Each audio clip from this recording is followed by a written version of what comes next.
Si ce soir tu es en train de résister à l'envie d'envoyer un message à une personne que tu dois oublier, si tu te bats contre ta petite voix qui te dit « Allez, juste un petit mot », alors pose-toi au calme et écoute ce petit murmure. Il faut bien avouer qu'il y a des soirs où le manque prend trop de place dans notre mental.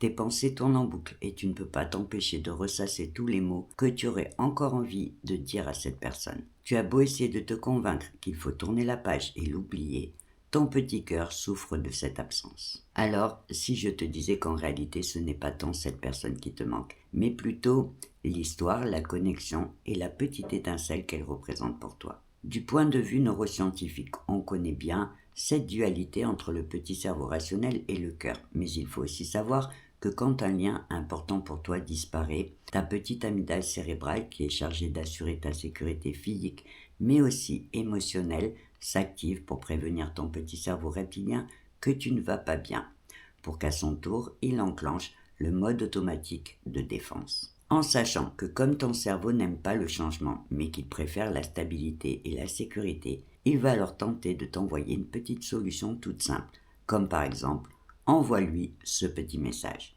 Et pour finir de te convaincre, il va aussi t'envoyer les peurs.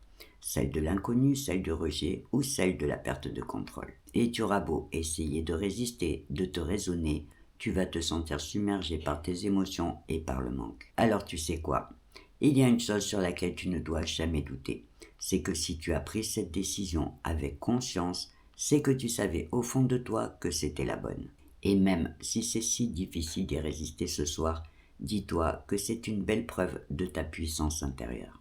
Parce qu'à chaque fois que tu ne cèdes pas à la tentation, tu rééduques doucement ton cerveau à trouver l'apaisement à l'intérieur de toi, en lui faisant comprendre que tu gardes le contrôle de la situation et qu'il peut te faire confiance. Alors, quand l'envie d'attraper ton téléphone pour envoyer ce petit message commence à te brûler les doigts, ne te juge pas, mais transforme cette petite lutte en défi mental. Respire profondément pour calmer ton système nerveux et renforcer ton sentiment de sécurité intérieure en te recentrant sur toi-même et sur les raisons qui t'ont poussé à prendre cette décision. Puis, détourne l'attention de ton cerveau sur un autre centre d'intérêt.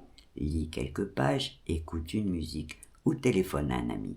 Et pour t'encourager, dis-toi que ce n'est pas un combat contre ton petit cœur, mais plutôt une décision sage pour te réconcilier avec toi-même et surtout pour apprendre que tu ne dois pas chercher de la douceur, de la présence et de la paix à l'extérieur, mais que tu dois apprendre à la créer à l'intérieur de toi. Alors oui, il va sûrement te falloir quelques semaines, voire quelques mois, pour réussir à faire oublier cette absence à ton cerveau et à ton cœur. Mais dis-toi que plutôt que de le voir comme une épreuve, tu peux aussi choisir de le voir comme un beau défi personnel pour gagner en maturité émotionnelle et en ressortir plus fort. Et pour l'instant, ferme les yeux, détends-toi et écoute ce petit murmure qui te rappelle que ta paix intérieure ne pourra de toute façon pas venir d'une réponse que tu devras attendre avec angoisse, mais du silence que tu auras appris à apprivoiser.